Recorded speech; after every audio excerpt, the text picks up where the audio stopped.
ఆరోగ్యాభిలాషులందరికీ నా హృదయపూర్వక నమస్కారములు.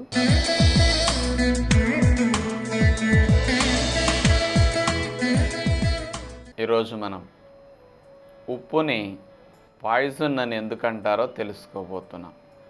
మీరందరూ వినుంటారు వైట్ పాయిజన్స్ అని. ఏమిటి వైట్ పాయిజన్స్?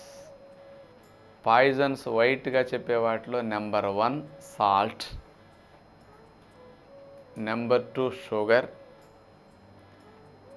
నెంబర్ 3 మైదా, నెంబర్ 4 వైట్ రైస్. ఇవి 4 చెప్తారు. కొంతమంది మిల్క్ను కూడా అంటారు, కానీ అంత అక్కర్లేదు.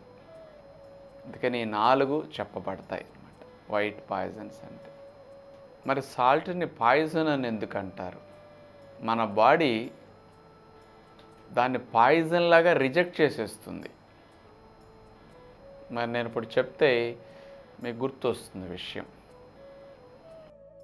మనందరికీ ఉప్పు లేనిది పూట గడవదు. ఉప్పు డబ్బాలో చేయి పెట్టింది ఏ గిన్నె పొయ్యి మీద నుంచి దిగదు, అంత అలవాటు అయిపోయింది. అలాంటి ఉప్పు చిన్నప్పటి నుంచి ఇప్పుడు వరకు అంత తిన్నాం కదా. ఇంత ఉప్పుని నోట్లో వేసుకు తినండి, ఏమవుతుందో తినగలుగుతారా? పుట్టిన నెలల పిల్లవాడికి నోట్లో అంత తేనె చుక్క వేయండి, చక్కగా చప్పరిస్తాడు. వాడి నోట్లో ఇంత ఉప్పు కన్నేయండి, ఉప్పు ఉయ్యటం నేర్పుతుంది. వాడి మూతి ముక్కంత చిట్లించి మీరు కెమెరా పెట్టి షూట్ చేయండి. అసలు అట్లా ఉప్పు కన్ను నోట్లో వేసి ఎలాంటి ఫీలింగ్స్ వచ్చేస్తాయి వాడి నోట్లో. మెడ పక్కకి తిప్పి ఊసేస్తాడు, తోసేస్తాడు బయటికి. అలా రిజెక్ట్ చేస్తుంది. సరే, ఉప్పు నీళ్లు తాగండి, వామిటింగ్స్ అవుతాయి. ఒకవేళ మీరు వామిటింగ్స్ అవ్వకుండా మోషన్స్ అవ్వాలని తాగారనుకోండి, కింద నుంచి తోసేస్తుంది 3-4 మోషన్స్లో. అదే శంఖ ప్రక్షాళన. తాగిన ఉప్పు నీళ్ళన్నీ చుక్క కూడా లోపలికి వెళ్ళవు, మొత్తం కింద నుంచి వచ్చేస్తాయి. ఎందుకంటే బాడీ ఉప్పుని పాయిజన్ లాగా ట్రీట్ చేసి రిజెక్ట్ చేస్తుంది, ఇటు వామిటింగ్లోనూ ఇటు మోషన్ రూపంలోనూ. ఎప్పుడన్నా కొంతమంది పురుగు మందులు తాగి ఆత్మహత్య చేసుకోవడానికి ప్రయత్నిస్తుంటారు. అలాంటి వారిని అర్ధంతరంగా హాస్పిటల్కి మోసుకు వెళ్ళినప్పుడు అక్కడ డాక్టర్స్ వాడి పొట్టలోకి పైపు ద్వారా ఉప్పు నీళ్ళు ఎక్కిచ్చేస్తారు.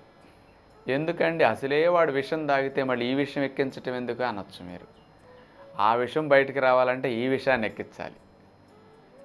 ఈ ఉప్పు నీళ్ళకి పొట్ట గ్రహించదు, లేకపోతే ఆ పురుగు మందులన్నింటినీ ప్రేగులు పొట్ట పీల్చేసుకుంటాయి.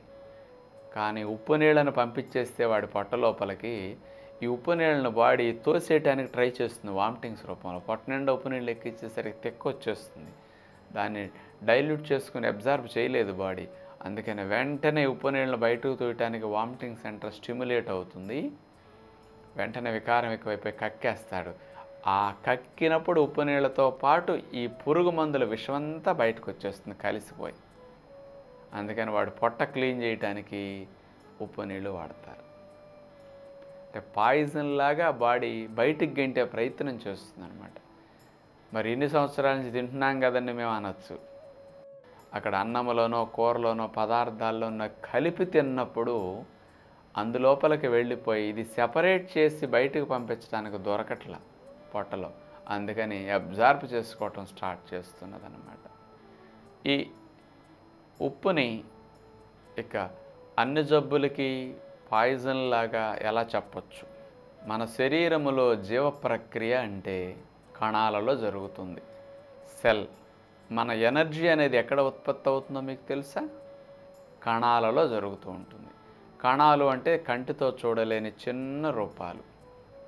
కొన్ని కోట్ల కణాలు, అంటే మైక్రోస్కోప్లోనే కనిపిస్తాయి కణాలు. ఇప్పుడు నేను వేసుకున్న వస్త్రానికి రంధ్రాలు ఉన్నాయి, కానీ మీ కంటికి రంధ్రాలు కనపడతాయి అంటే కనపడవు. కనపడనంత చిన్నగా రంధ్రాలు ఉన్నాయి, కోట్ల రంధ్రాలు ఉన్నాయి. అట్లాగే కణాలు కంటికి కనపడవు, కానీ అవయవాలు కంటికి కనపడతాయి. కొన్ని కోట్ల కణాలు కలిసి ఒక చోట చేరి కూర్చుంటే ఒక అవయవం. కొన్ని అవయవాలు కలిస్తే ఈ శరీరం. ఈ శరీరం మొత్తం కోటాను కోట్ల కణాల సముదాయం. ఈ కణాలు అనేవి శక్తిని ఉత్పత్తి చేసే కేంద్రాలు అన్నమాట. మరి ఈ కణాలు ఏం చేస్తాయి? మనము తిన్న ఆహారము, తాగిన నీరు, పీల్చిన ప్రాణవాయువుని తీసుకుని దాన్ని శక్తిగా మార్చి ఆ శక్తిని మనకు సమకూరుస్తూ ఉంటాయి పనులు చేసుకోవటానికి. అందుకని కణాల్లో ఈ శక్తిగా మారే ప్రక్రియని జీవ ప్రక్రియ అంటారు. ఇంగ్లీష్లో మెటబాలిజం అంటారనమాట. ఈ జీవ ప్రక్రియ చేరటానికి అతి ముఖ్యమైన ఒక నిష్పత్తి ఆధారం. ఏమిటా నిష్పత్తి? కణపొర బయట తక్కువ సోడియం ఉంటుంది, కణపొర లోపల, కణము లోపల పొటాషియం ఉంటుంది. కణము ఆహార పదార్థాలని లోపలికి ఆకర్షించాలన్నా వ్యర్థాలు వస్తాయి. కణములో శక్తిగా మారినప్పుడు ఆ వ్యర్థాలను వికర్షించాలన్నా ఈ ఆకర్షణ వికర్షణ శక్తికి ఆధారం సోడియం పొటాషియం నిష్పత్తి. అంటే కణం ఆరోగ్యకరంగా పనిచేయాలి అంటే తక్కువ సోడియం కావాలి, ఎక్కువ పొటాషియం కావాలి కణానికి. మరి అన్ని జీవరాశులకి ఇంతే. నేచర్లో ఇచ్చిన అన్ని ఆహారాలు ఎలా డిజైన్ చేయబడ్డాయి తెలుసండి? అన్ని ఆహారాల్లో తక్కువ సోడియం ఉంటుంది, ఎక్కువ పొటాషియం ఉంటుంది. ఎందుకు? మన కణానికి కావాల్సింది అదే. గడ్డిలో అంతే, ఆకులు అంతే, దుంపలు అంతే, గింజలు అంతే, పండ్లు అంతే, బెరళ్ళు అంతే, వేర్లు అంతే. ఏది తీసుకోండి నేచర్లో అన్నిట్లో తక్కువ సోడియం ఉంటుంది, ఎక్కువ పొటాషియం ఉంటుంది. అందుకని న్యాచురల్ ఫుడ్ తిన్నారనుకోండి జంతువుల వలె ఆటోమేటిక్గా కావలసిన నిష్పత్తులు వెళ్తే కణం చకచక లాక్కొని శక్తిగా మార్చేసి పంపించేస్తుంది. అదే మనము ఒక్కళ్ళమే మనం తినేటప్పుడు ఆహారాన్ని ప్రకృతి ఇచ్చిన దాన్ని తీసుకుంటాం, అలా తినలేము. దాన్ని వండి ఉప్పేసి తింటాం. వండేసరికి ఏమవుతుంది? పొటాషియం తగ్గిపోతుంది. ఎక్కువ ఉండాల్సిన పొటాషియం ఆహారాలన్నింటిలో ఎక్కువ ఉంది.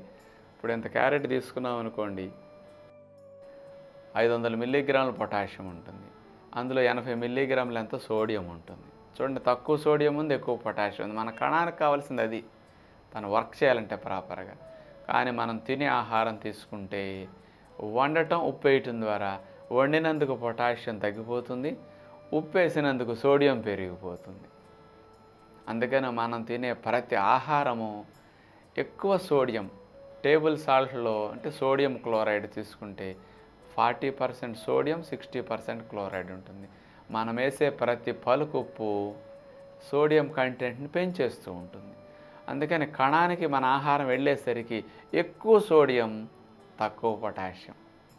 అందుకని ఇది కణం యొక్క పనికి అడ్డం కలిగిస్తూ ఉంటుంది, రాకపోకలకు అంతరాయం కలిగిస్తుంటుంది. అందుకని అన్ని జబ్బులకి ఉప్పుకి సంబంధం. ఎందుకు? మనం ఇట్లా నిష్పత్తులు తారుమారు చేసి అందిస్తూ ఉంటే కణము దాన్ని సెట్ చేసుకోవాలి. అది దానికి అవస్థ. అదే న్యాచురల్ ఫుడ్ తిన్నారు, తక్కువ సోడియం కావాలి, తక్కువ సోడియం ఉంది, ఎక్కువ పొటాషియం కావాలి, ఎక్కువ పొటాషియం ఉంది, కరెక్ట్గా వెళ్ళిపోతుంది. మనం ఇట్లా వండి ఉప్పేసి తిన్నామనుకోండి, ఎక్కువ సోడియం అయిపోతుంది, తక్కువ పొటాషియం అయిపోతుంది. అందుకని కణానికి కావాల్సిన అవసరాలని తారుమారు చేసి అందిస్తున్నాం. దానితో మన శరీరం ఇబ్బంది పడటం స్టార్ట్ అవుతూ ఉంటుంది. అందుకని అన్ని కణాలని ఈ నిష్పత్తులు డిస్టర్బ్ చేస్తాయి, అన్ని అవయవాలని డిస్టర్బ్ చేస్తాయి. అందుకని ఉప్పు అనేది శరీరంలో అన్ని భాగాల్ని పాడు చేసే రుచి అన్నమాట. ఏమన్నా కొన్ని రుచులు, కొన్ని వ్యసనాలు, కొన్ని దురలవాట్లు, కొన్ని అవయవాలను పాడు చేసి మిగతా వాటిని వదిలేస్తాయి. కానీ ఉప్పు అనేది శరీరంలో అన్ని అవయవాల మీద ప్రభావం. ఎందుకంటే అన్ని కణాల్లోకి వెళుతుంది, ఇది అన్ని కణాలని డిస్టర్బ్ చేస్తుంది. అందుకని అంత చెడు కాబట్టే దీన్ని వైట్ పాయిజన్ అంటారు. అందుకని ఉప్పు మానితే ఎన్ని జబ్బులు తగ్గుతాయో ఇంకెవరు స్టడీ చేయట్లా. ఎందుకంటే తగ్గిస్తే ఏం తగ్గుతాయో తెలుసు అందరికీ. బాగా తింటే ఎన్ని రోగాలు వస్తాయి అందరు డాక్టర్లు చెప్తున్నారు. మానేస్తే మంచిదని ఎవరు చెప్పటలేదు. ఎందుకంటే మానితే ఎవరు తినలేరనే విషయం బయటికి రావట్లా. పోయినన్నా పోవచ్చు కానీ ఉప్పు లేని బ్రతికి ఇంకెందుకు అనుకుని శుభ్రంగా తినేస్తున్నారు, ఆ రోగాలతో కాలక్షేపం చేస్తున్నారు. ఉప్పును మానితే జబ్బులు తగ్గుతాయి, ఉప్పు మానినా తినొచ్చు అనేది ఇప్పుడు మేము ఎన్నో సంవత్సరాల నుంచి ఉప్పు లేకుండా రుచికరంగా చేసుకునే వంటలను అందిస్తూ ఉంటే కొంతమంది ఫాలో అవుతున్నారు. ఉప్పు మానితే ఎన్ని జబ్బులు మందులు లేకుండా పోతాయి అంటే మీరు ఆశ్చర్యపోతారు. ఇప్పుడు జర్మనీ లాంటి దేశాల్లో ఈ మధ్య మెల్లగా బయటకు వస్తున్నది ఉప్పు యొక్క పాయిజన్ ఇంతని. అందుకని మీకు తెలుసో లేదో సాల్ట్ ప్యాకెట్ల మీద జర్మనీలో పాయిజన్ అని రాసి అమ్ముతారు. ఇప్పుడు సిగరెట్ మీద చూడండి, ఆల్కహాల్ బాటిల్ మీద ఆరోగ్యానికి హానికరమని ఎట్లా రాస్తారు? అక్కడ పాయిజన్ అని రాసి పెట్టి అమ్ముతారట. డైనింగ్ టేబుల్ మీద సాల్ట్ డబ్బా ఎక్కడన్నా ఉంటే ఆ సాల్ట్ డబ్బా మీద కూడా అక్కడ వాళ్ళు పాయిజన్ రాసి పెట్టి ఉంచుతారట. ఇది ఏనాడో మన ఋషులు తెలుసుకుని, అందుకని ఉప్పుని సేనని, దరిద్రమని, ఉప్పు తింటే అప్పులు పాలవుతావురా అని, చేతికి ఇవ్వకూడదని, చేతికి పుచ్చుకోకూడదని, అమ్మాయికి అత్తగారిని పంపేటప్పుడు అన్నీ పెడతారు, ఉప్పు పెట్టి పంపకూడదని. ఆ పాయిజన్ లాంటి దాన్ని ఇచ్చి మనం పాడు చేయకూడదు. వాళ్ళు కావాలంటే తీసుకుంటారు కానీ మనం చేత్తో ఇవ్వకూడదని ఆచారం ఎందుకు పెట్టారంటే అంత దోషం కాబట్టి. అందుకని ఉప్పుని ఊరికి అటొచ్చి ఇటొచ్చి ఇక కూరల్లో, పచ్చళ్ళలో, ఇవి కాకుండా ఇక మామిడికాయ ముక్కల్లో, జాంకాయలు, నేరేడుకాయలు అన్నిట్లో ఇట్లా వాడాము అంటే మన బ్రతుకుని మనం తగ్గించుకోవటం, మన రోగాల్ని మనం కొనుక్కోవటం అవుతుంది. కాబట్టి ఆ ఉప్పు విషయంలో అలర్ట్గా ఉంటారని, సాధ్యమైనంత వరకు దాన్ని తీసేయటానికి ప్రయత్నిస్తారని, ఎంత దూరంగా ఉంటే అంత మంచిదని తెలుసుకోవాలని విజ్ఞప్తి చేస్తూ తదుపరి కార్యక్రమంలో మళ్ళా కలుద్దాం. అందరికీ సెలవు. నమస్కారం.